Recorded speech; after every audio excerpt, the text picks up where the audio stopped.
दोस्तों नमस्कार, ये है मार्गदर्शन फॉर सिविल सर्विसेज। मैं अनुराग चौधरी। दोस्तों यूपीपीसीएस प्रारंभिक परीक्षा के लिए महत्वपूर्ण प्रश्नों के टेस्ट सीरीज में हम सॉल्व करेंगे सामान्य अध्ययन यानी जनरल स्टडीज के महत्वपूर्ण प्रश्नों का अभ्यास सेट। ये प्रश्न यूपीपीसीएस प्रारंभिक परीक्षा के साथ साथ आरओ यानी समीक्षा अधिकारी, सहायक समीक्षा अधिकारी, लोअर पीसीएस तथा अन्य राज्यों द्वारा आयोजित परीक्षाओं जैसे Bihar PCS, Uttarakhand PCS, MP और राजस्थान पीसीएस के लिए बहुत ही उपयोगी हैं। तो आइए शुरू करते हैं यूपीपीसीएस प्रारंभिक परीक्षा 2022 के लिए सामान्य अध्ययन के महत्वपूर्ण प्रश्नों का टेस्ट संख्या 30। दोस्तों इस टेस्ट का जो पहला प्रश्न है, देखिए, अंतर्राष्ट्रीय मुद्रा कोष का 190वां सदस्य अक्टूबर 2020 में कौन सा देश बना है? ऑप्शन है आपके नौरू, लुआलू, एंडोरा या फिर मकाऊ। तो सही उत्तर क्या है? सही उत्तर है दोस्तों अंतर्राष्ट्रीय मुद्रा कोष का 190वां सदस्य अक्टूबर 2020 में एंडोरा बना है। और एंडोरा देखिए दोस्तों, ये अंतर्राष्ट्रीय मुद्रा कोष का 190वां सदस्य देश है। और इससे पूर्व 2016 में, ये देखिए 2016 में नौरू एक देश है छोटा सा, नौरू इसका 189वां सदस्य बना था। और एंडोरा यूरोप का एक छोटा सा देश है जो फ्रांस और स्पेन के मध्य स्थित है और ये अंतर्राष्ट्रीय मुद्रा कोष का 190वां सदस्य है। अगला प्रश्न है वित्त आयोग के संबंध में। वित्त आयोग के संबंध में जो 15वां वित्त आयोग है उसके संबंध में विचार कीजिए और नीचे दिए गए कूट का प्रयोग करते हुए सही उत्तर का चयन कीजिए। इसमें देखिए पहला कथन है कि 15वें वित्त आयोग का गठन 27 नवंबर 2018 को श्री एन.के. सिंह की अध्यक्षता में हुआ है। दूसरा है कि आयोग ने अपनी अंतिम रिपोर्ट 2021 से 26 नवंबर 2020 में राष्ट्रपति को सौंपी है। और तीसरा है कि आयोग ने राजस्व में राज्यों की हिस्सेदारी 41% करने की सिफारिश की है। तो इसमें आपको बताना है कि कौन से कथन सही हैं। तो सही उत्तर है इसमें कथन 2 और 3 सही हैं। ऑप्शन बी आपका सही उत्तर हो जाएगा। कथन 2 और 3 आपके सही हैं। देखिए 15वें वित्त आयोग का गठन दोस्तों 27 नवंबर 2017 को श्री एन.के. सिंह की अध्यक्षता में हुआ था। तो ये 27 नवंबर 2018 नहीं बल्कि 2017 को 27 नवंबर 2017 को एन.के. सिंह की अध्यक्षता में हुआ था। 9 नवंबर 2020 को दोस्तों ये आयोग ने अपनी अंतिम रिपोर्ट जो है 2025-26 के लिए जो अपनी अंतिम रिपोर्ट राष्ट्रपति को सौंपी थी। और आयोग ने राजस्व में राज्यों की हिस्सेदारी 1% घटाते हुए 41% करने की सिफारिश की है। और 15वें वित्त आयोग के अध्यक्ष के अलावा 4 सदस्य हैं। इनमें अजय नारायण झा, डॉक्टर अशोक लाहिड़ी, प्रोफेसर अनूप सिंह और डॉक्टर रमेश चंदा हैं। तो देखिए दोस्तों 15वें वित्त आयोग का गठन 27 नवंबर 2018 को नहीं बल्कि 2017 को एन.के. सिंह की अध्यक्षता में हुआ। और 9 नवंबर 2020 को आयोग ने 2021-22 से 2025-26 के लिए अपनी अंतिम रिपोर्ट राष्ट्रपति को सौंपी है। तो कथन 2 और जो 3 हैं ये सही हैं। ऑप्शन देख लेते हैं। ये ऑप्शन बी आपका सही है, केवल 2 और 3 सही हैं। अगला प्रश्न देखिए प्राचीन भारत के इतिहास से संबंधित है। हड़प्पा सभ्यता के संदर्भ में निम्नलिखित कथनों में कौन सा सही है? पहला कथन है कि हड़प्पा में कपास का प्राचीनतम प्रमाण मिलता है। और दूसरा कथन है कि मोहनजोदड़ो से प्राप्त नर्तकी की मूर्ति लुप्त सिक्त विधि से बनाई गई थी। तो इसमें कौन सा कथन आपका सही है? तो देखिए दोस्तों कथन 2 आपका सही है, कथन 1 सही नहीं है। कथन 1 गलत इसलिए है कि हड़प्पा में कपास का प्राचीनतम प्रमाण नहीं मिलता है बल्कि ये मेहरगढ़ से मिलता है। मेहरगढ़ दोस्तों देखिए यहाँ से कपास के प्राचीनतम प्रमाण मिलते हैं। यद्यपि कपास का उत्पादन सबसे पहले सिंधु क्षेत्र में होने के कारण यूनान के लोग इसे सिंडन कहने लगे थे, लेकिन हड़प्पा में कपास का प्राचीनतम प्रमाण नहीं मिलता है, ये मेहरगढ़ में मिलता है। और दूसरा है कि मोहनजोदड़ो से प्राप्त नर्तकी की मूर्ति लुप्त सिक्त विधि से बनाई गई है। तो ये कांस्य प्रतिमा मोहनजोदड़ो से जो प्राप्त हुई है ये नर्तकी की कांस्य प्रतिमा है। 11.5 सेंटीमीटर ये ऊंची प्रतिमा लुप्त सिक्त विधि से बनाई गई है। तो इसमें देखिए कथन 2 केवल आपका सही है, ऑप्शन बी सही उत्तर हो जाएगा। अगले प्रश्न पर आते हैं, जलयान या नौका का मिट्टी से बना मॉडल किस हड़प्पाई स्थल से मिलता है? मोहनजोदड़ो, हड़प्पा, धौलावीरा या लोथल? तो सही उत्तर है ऑप्शन डी लोथल से। दोस्तों लोथल से मिट्टी का बना जलयान या नौका मॉडल मिलता है जिसमें मस्तूल और पतवार लगाने के छेद मौजूद हैं। लोथल अपने गोदी बाड़े के लिए प्रसिद्ध है और ये देखिए ये हड़प्पा सभ्यता का बंदरगाह शहर भी था।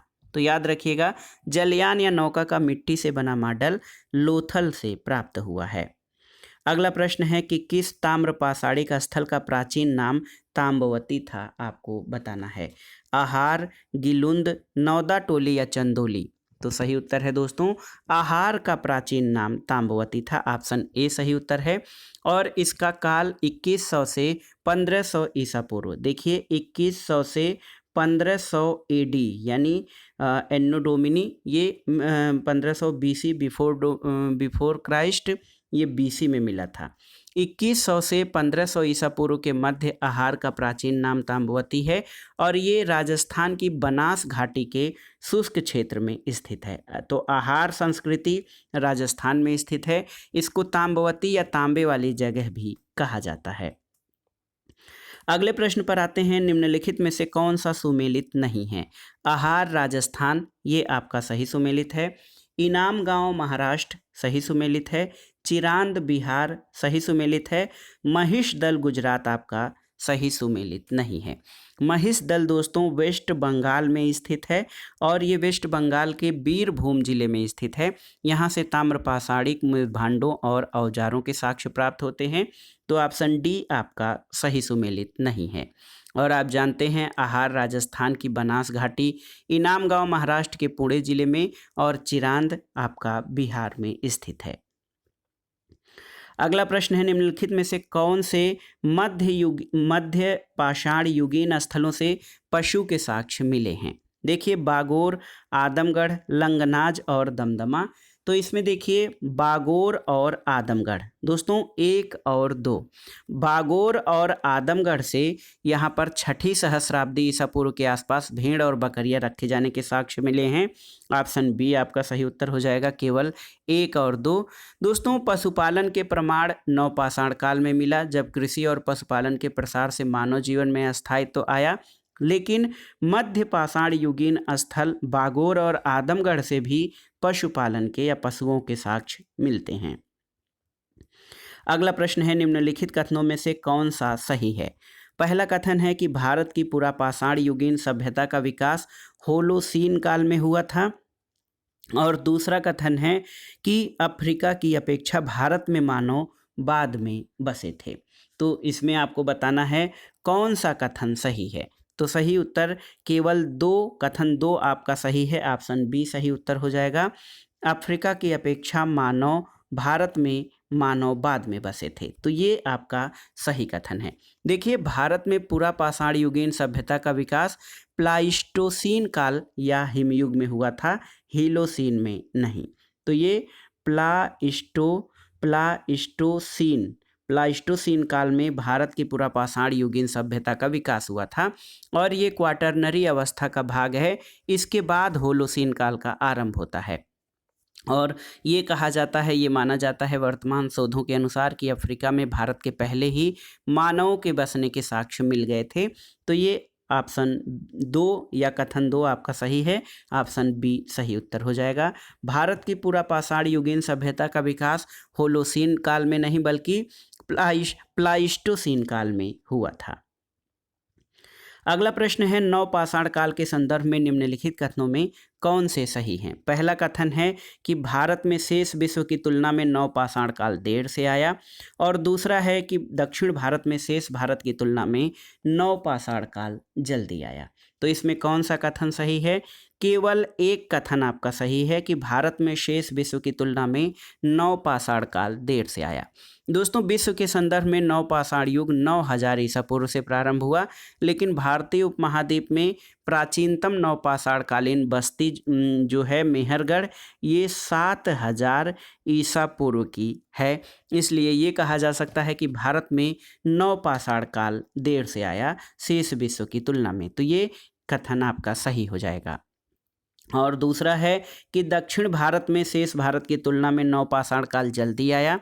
तो दोस्तों, दक्षिण भारत में सामान्यतया ये बस्तियां 2500 ईसा पूर्व से पुरानी नहीं हैं, इसलिए उत्तर भारत की तुलना में दक्षिण भारत ने कहीं बाद में नवपाषाण कालीन संस्कृति को अपनाया, पहले या जल्दी नहीं। तो ये कथन आपका गलत हो जाएगा। केवल एक सही है और ऑप्शन ए सही उत्तर हो जाएगा। अगला प्रश्न देखिए, सामान्य विज्ञान से है दोस्तों। हरे रंग के कांच का निर्माण करने के लिए प्रयुक्त पदार्थ कौन सा है? तो सही उत्तर है हरे कांच के निर्माण के लिए क्रोमिक ऑक्साइड का प्रयोग किया जाता है। ऑप्शन सी आपका सही उत्तर है। इसके अलावा कुछ अन्य तथ्यों को देखिए दोस्तों।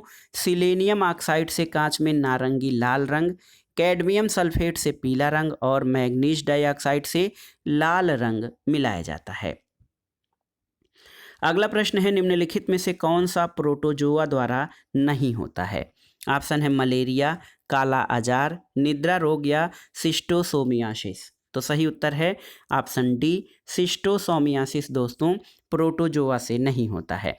और सिस्टोसोमियासिस सिस्टोसोमा नामक पर्णकृमि के कारण होता है। ये एक पर्णकृमि के कारण होता है, न कि प्रोटोजोआ द्वारा। इसके अलावा दोस्तों मलेरिया, प्लाज्मोडियम, काला आजार, लीशमैनिया और निद्रा रोग, इसके अलावा ट्रिपैनोसोमा नामक, ये प्रोटोजोआ के कारण होता है।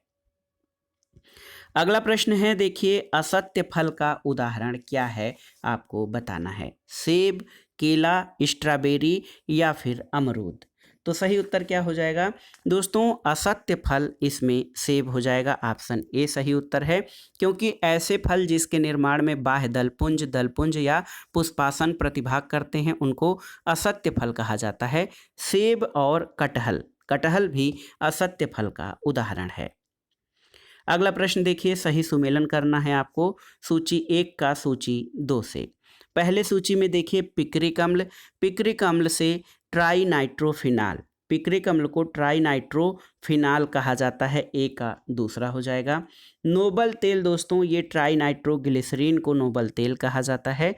और साइक्लोनाट आरडीएक्स, जिसको रिसर्च एंड डेवलपमेंट एक्सप्लोसिव कहा जाता है, इसको साइक्लोनाट भी कहा जाता है। और नॉर्वेजियन साल्टपीटर, ये कैल्शियम नाइट्रेट को कहा जाता है, नॉर्वेजियन साल्टपीटर। तो सही सुमेलन हो जाएगा 2, 3, 4 और 1। तो उत्तर आपका हो जाएगा ऑप्शन ए, 2, 3, 4 और 1 सही सुमेलित है। अगला प्रश्न है दोस्तों, भ्रूण अवस्था में लाल रक्त कणिकाओं यानी आरबीसी का निर्माण किस अंग में होता है? ऑप्शन है यकृत, पित्ताशय, लैंगरहैंस की द्विविका या आमाशय। तो सही उत्तर है कि भ्रूण अवस्था में दोस्तों आरबीसी का निर्माण यकृत और प्लीहा में होता है। तो ऑप्शन ए आपका सही उत्तर हो जाएगा। और वयस्क होने पर इसका निर्माण अस्थिमज्जा यानी बोन मैरो में होता है, बोन मैरो वयस्क होने पर। लेकिन भ्रूण अवस्था में प्लीहा और यकृत में आरबीसी यानी लाल रक्त कणिकाओं का निर्माण होता है, याद रखिएगा। अगला प्रश्न है, निम्नलिखित कथनों पर विचार कीजिए और कूट के आधार पर सही उत्तर का चयन कीजिए। इसमें देखिए, पारा को क्विक सिल्वर कहा जाता है, ये पहला कथन है। दूसरा है कि लेड ऑक्साइड को व्हाइट लेड कहा जाता है। और तीसरा है आयरन सल्फेट को झूठा सोना कहा जाता है। इनमें से कौन से कथन सही हैं? तो इसमें दोस्तों कथन 1 सही है, पारा को क्विक सिल्वर कहा जाता है और इसका निष्कर्षण सिनेबार नामक अयस्क से किया जाता है।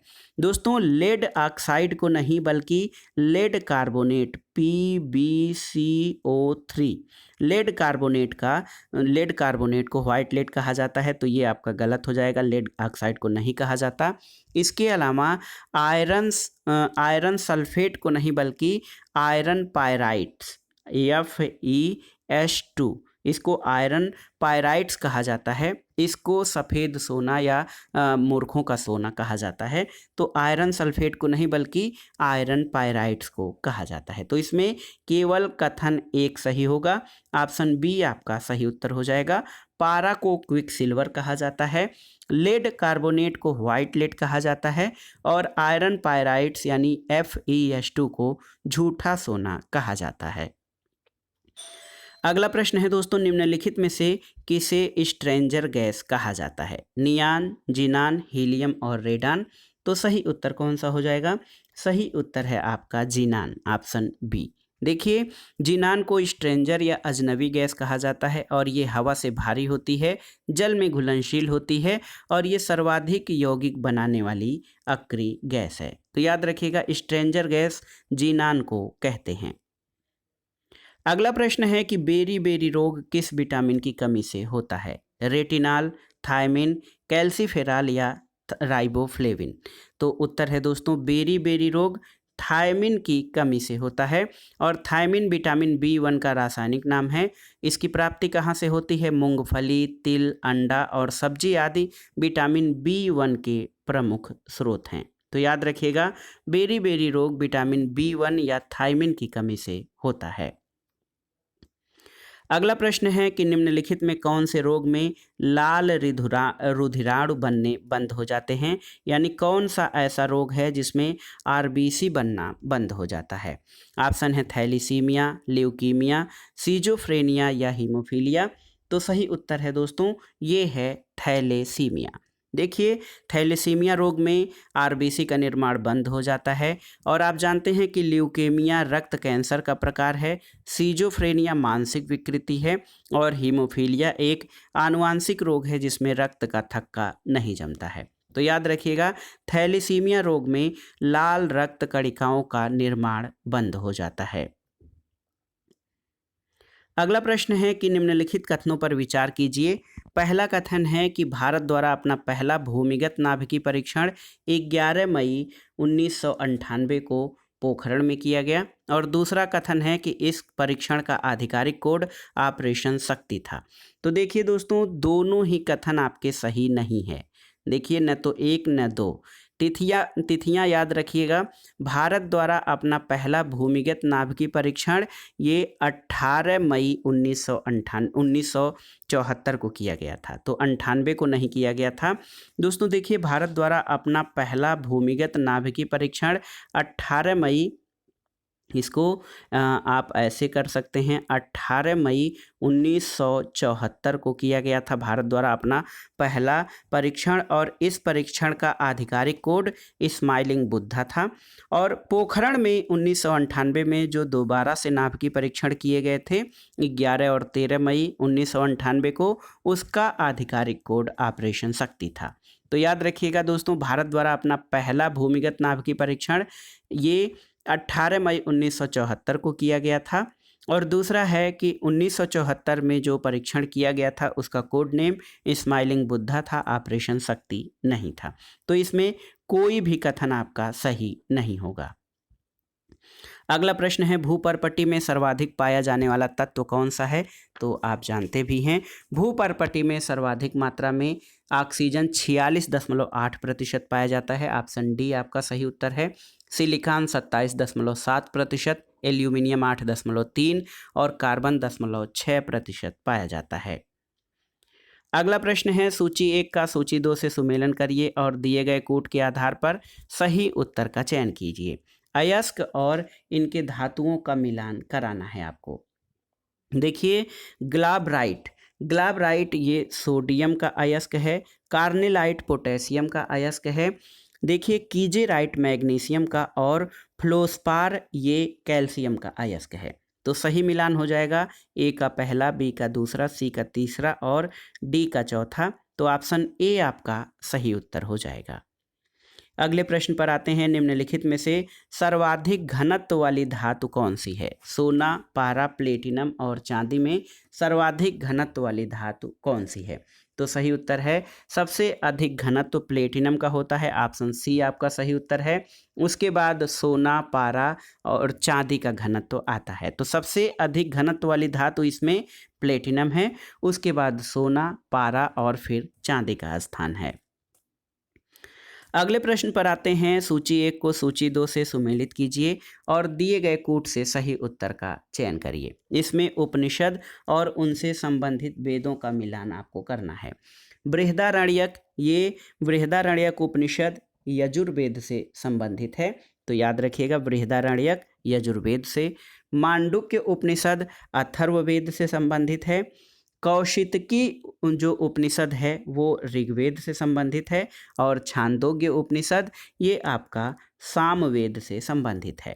तो देखिए 2, 4, 3 और 1 सही सुमेलन हो जाएगा। ऑप्शन देख लेते हैं। 2, 4, 3 और 1 ऑप्शन बी सही उत्तर है। अगले प्रश्न पर आते हैं। देखिए आधुनिक भारत के इतिहास से संबंधित है। वारेन हेस्टिंग्स के संबंध में निम्नलिखित कथनों पर विचार कीजिए। देखिए यहाँ पर पहला कथन है कि इसने मुगल सम्राट शाह आलम द्वितीय को कंपनी के संरक्षण में लिया। दूसरा कथन है कि इसी के समय विलियम जोन्स ने कलकत्ता में एशियाटिक सोसाइटी की स्थापना की और इसके काल में बोर्ड ऑफ रेवेन्यू की स्थापना की गई। तो सही कथन हो जाएगा दोस्तों 2 और 3 आपके सही कथन हैं। देखिए मुगल सम्राट शाह आलम द्वितीय को इलाहाबाद की संधि 1765 पर इसके द्वारा कंपनी के संरक्षण में लिया गया था और इस समय दोस्तों गवर्नर रॉबर्ट क्लाइव था, वारेन हेस्टिंग्स नहीं। तो देखिए वारेन हेस्टिंग्स ने दोस्तों मुगल सम्राट शाह आलम द्वितीय को कंपनी के संरक्षण में लिया था, ये सही नहीं है, क्योंकि मुगल सम्राट शाह आलम द्वितीय को इलाहाबाद की द्वितीय संधि 1765 के द्वारा कंपनी के संरक्षण में लिया गया था और इस समय रॉबर्ट क्लाइव था। कथन 1 गलत हो जाएगा। कथन 2 आपका सही है। इसी के समय विलियम जोन्स ने कलकत्ता में 1784 में एशियाटिक सोसाइटी की स्थापना की और वारेन हेस्टिंग्स के समय में ही बोर्ड ऑफ रेवेन्यू की स्थापना हुई थी। तो कथन 2 और 3 आपके सही हैं। ऑप्शन बी आपका सही उत्तर है। अगला प्रश्न है निम्नलिखित कथनों पर विचार कीजिए। दुधवा उत्तर प्रदेश का एकमात्र राष्ट्रीय उद्यान है, तो ये आपका सही है। और दूसरा है कि दुधवा राष्ट्रीय टाइगर रिजर्व में किशनपुर वन्यजीव विहार और कतरनिया घाट वन्यजीव विहार शामिल हैं। तो इसमें आपको बताना है कि कौन से कथन आपके सही हैं। तो देखिए दोस्तों, देखिए इसमें कथन 1 और 2 दोनों आपके सही हो जाएंगे। दुधवा उत्तर प्रदेश का एकमात्र राष्ट्रीय उद्यान है और ये लखीमपुर खीरी जनपद में स्थित है। इसे वर्ष 1977 में राष्ट्रीय उद्यान का दर्जा दिया गया और इसको टाइगर रिजर्व की श्रेणी में भी रखा गया है टाइगर प्रोजेक्ट के अंतर्गत। तो दुधवा टाइगर रिजर्व में किशनपुर वन्यजीव विहार और कतरनिया घाट वन्यजीव विहार शामिल हैं। अगला प्रश्न है राष्ट्रीय पक्षी मोर के संरक्षण के लिए उत्तर प्रदेश के किस जिले में मयूर संरक्षण केंद्र की स्थापना की गई है? मथुरा, प्रयागराज, आगरा या चित्रकूट? तो सही उत्तर मथुरा में। दोस्तों मोरों के संरक्षण के लिए मथुरा जिले के वृंदावन में मयूर संरक्षण केंद्र की स्थापना की गई है और साथ ही इसे एक पिकनिक स्पॉट की तर्ज पर विकसित किए जाने की भी योजना है। अगला प्रश्न है निम्नलिखित में से किस जिले में उत्तर प्रदेश की इकलौती अफीम फैक्ट्री स्थित है? ऑप्शन है देखिए मिर्जापुर, गाजीपुर, जौनपुर या सुल्तानपुर। तो ये है गाजीपुर। गाजीपुर में उत्तर प्रदेश की इकलौती अफीम फैक्ट्री स्थित है। अगला प्रश्न है निम्नलिखित में से कौन सी उत्तर प्रदेश में उत्पादित पान की प्रजाति नहीं है? कलकतिया, बंगला, सांची और अल्फान। तो सही उत्तर है दोस्तों अल्फान जो है ये पान की प्रजाति नहीं बल्कि केला की प्रजाति है, याद रखिएगा। अल्फान उत्तर प्रदेश में उत्पादित की जाने वाली केले की प्रजाति है और ये पान की प्रजाति नहीं है। कलकतिया, बंगला, सांची और मोहबा पान ये दोस्तों उत्तर प्रदेश में उत्पादित किए जाते हैं। अल्फान जो है ये केला की किस्म है, तो ये ऑप्शन डी आपका सही उत्तर हो जाएगा। ये पान की किस्म नहीं है। दोस्तों पान प्रयोग और प्रशिक्षण केंद्र उत्तर प्रदेश में कहाँ पर है? ये महोबा जनपद में स्थित है, याद रखिएगा। उत्तर प्रदेश पान प्रयोग और प्रशिक्षण केंद्र। अगला प्रश्न है, ये विश्व भूगोल से संबंधित है। निम्नलिखित में से किस क्षेत्र में ब्रिक फील्डर पवन प्रवाहित होती है, आपको बताना है। तो सही उत्तर है ऑस्ट्रेलिया के रेगिस्तानी क्षेत्र में ब्रिक फील्डर पवन चलती है। सहारा मरुस्थल में हरमट्टन, ध्रुवीय क्षेत्र में ब्लिजार्ड और गिनी तट पर आपका डॉक्टर विंड प्रवाहित होती है। तो याद रखिएगा, ब्रिक फील्डर पवन ऑस्ट्रेलिया के मरुस्थलीय क्षेत्रों में बहने वाली पवन है। अगला प्रश्न है, आकार की दृष्टि से सबसे छोटे चक्रवात कौन से होते हैं? हरिकेन, टाइफून, साइक्लोन या फिर टार्नेडो? तो सही उत्तर है टार्नेडो। देखिए, टार्नेडो आकार की दृष्टि से सबसे छोटे चक्रवात होते हैं और ये मुख्य रूप से यूएसए में, टार्नेडो मुख्य रूप से यूएसए और गौण रूप से ऑस्ट्रेलिया में उत्पन्न होते हैं। इसका आकार कीप की तरह होता है, जिसके ऊपर कपासी वर्षा मेघ आच्छादित होते हैं। अगला प्रश्न है कि निम्नलिखित में से किसे पताका मेघ कहा जाता है? देखिए, कपासी मध्य मेघ, अस्तरी मध्य मेघ, पक्षाभ कपासी मेघ या पक्षाभ अस्तरी मेघ? तो सही उत्तर है कपासी मध्य मेघ। कपासी मध्य मेघ जो होते हैं, इनको पताका मेघ भी कहा जाता है। ये बादल सफ़ेद और भूरे रंग के होते हैं और ये छायादार होते हैं, जिनको पताका मेघ कहा जाता है। अगला प्रश्न है दोस्तों, जापान के संदर्भ में निम्नलिखित कथनों पर विचार कीजिए। देखिए, होक्काइडो जापान का सबसे बड़ा द्वीप है। दूसरा है कि जापान की राजधानी टोक्यो होन्शु द्वीप पर स्थित है। और तीसरा है, नागोया को जापान का डेट्रॉइट कहा जाता है। तो इसमें कौन से कथन आपके सही हैं? देखिए दोस्तों, होक्काइडो जापान का सबसे बड़ा द्वीप नहीं बल्कि होन्शु सबसे बड़ा द्वीप है, इसलिए ये कथन गलत है। देखिए, होन्शु द्वीप जापान का सबसे बड़ा द्वीप है, होक्काइडो नहीं। दूसरा है कि जापान की राजधानी टोक्यो होन्शु द्वीप पर स्थित है, तो ये सही है। और तीसरा, नागोया को जापान का डेट्रॉइट कहा जाता है, ये भी आपका सही है। तो कथन 2 और 3 आपके सही उत्तर हो जाएंगे। ऑप्शन बी सही उत्तर है।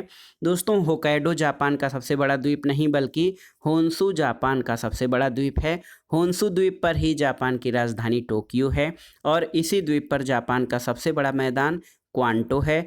नागोया दोस्तों, इसको जापान का डेट्रॉइट और जापान का ब्रेडफोर्ड भी कहा जाता है। अगला प्रश्न है, निम्नलिखित में से किस नदी पर काकरापार बांध स्थित है? रामगंगा, राबी, रिहंद या ताप्ती? तो सही उत्तर है ऑप्शन डी, ताप्ती नदी पर। काकरापार बांध ताप्ती नदी पर स्थित है। राबी नदी पर थीन बांध परियोजना है और रिहंद पर आप जानते भी हैं गोविंद बल्लभ पंत सागर स्थित है। अगला प्रश्न है दोस्तों, निम्नलिखित कथनों पर विचार कीजिए। पहला कथन है कि पिरेनीज पर्वत फ्रांस और स्पेन की सीमा बनाता है। आल्प्स पर्वत फ्रांस और स्विट्जरलैंड की सीमा बनाता है। और आल्प्स पर्वत की सबसे ऊंची चोटी माउंट ब्लांक है। इसमें से आपका कौन सा सही है? देखिए, पिरेनीज पर्वत फ्रांस और स्पेन की सीमा बनाता है, ये आपका सही कथन है। आल्प्स पर्वत फ्रांस और इटली के मध्य सीमा निर्धारण करता है, तो ये गलत है। आल्प्स पर्वत फ्रांस और स्विट्जरलैंड नहीं बल्कि आल्प्स फ्रांस और इटली के मध्य की सीमा बनाता है। और आल्प्स पर्वत की सबसे ऊंची चोटी माउंट ब्लांक है, ये आपका सही है। तो देख लीजिए दोस्तों, ये इसमें से 1 और 3 आपके सही हो जाएंगे। ऑप्शन ए सही उत्तर है। और आपकी जानकारी के लिए बता दें कि फ्रांस और स्विट्जरलैंड के बीच की जो सीमा है वो जूरा पर्वत द्वारा निर्धारित होती है। फ्रांस और जर्मनी के मध्य वासजेज पर्वतमाला सीमा बनाता है। तो आल्प्स पर्वत ये फ्रांस और इटली के मध्य है। फ्रांस और स्विट्जरलैंड के बीच जूरा पर्वत सीमा निर्धारित करता है और फ्रांस और जर्मनी के मध्य वासजेज पर्वत सीमा बनाता है। अगला प्रश्न है, निम्नलिखित में से कौन से राज्य ब्यास परियोजना के भाग हैं? पंजाब, हरियाणा, राजस्थान और हिमाचल प्रदेश। इसमें से कौन से राज्य ब्यास परियोजना के भाग हैं? दोस्तों देखिए, ब्यास परियोजना पंजाब, हरियाणा और राजस्थान की संयुक्त परियोजना है। इसमें जो है हिमाचल प्रदेश शामिल नहीं है। तो 1, 2, 3 आपके सही उत्तर हो जाएंगे, पंजाब, हरियाणा, राजस्थान। देखिए दोस्तों, ब्यास परियोजना हरियाणा, राजस्थान और पंजाब की सम्मिलित परियोजना है और इस परियोजना के अंतर्गत ब्यास नदी पर पोंग बांध बनाया गया है। पोंग बांध जो है ये ब्यास नदी पर बनाया गया है। अगला प्रश्न और इस प्रैक्टिस सेट का आज के प्रैक्टिस सेट का आखिरी प्रश्न है। निम्नलिखित कथनों पर विचार कीजिए। भारत की सबसे पुरानी जल विद्युत परियोजना दार्जिलिंग में स्थापित की गई है। दूसरा कथन है कि शिव समुद्रम जल परियोजना की स्थापना 1902 में की गई थी।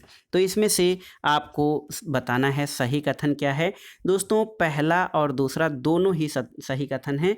ऑप्शन सी आपका सही उत्तर हो जाएगा।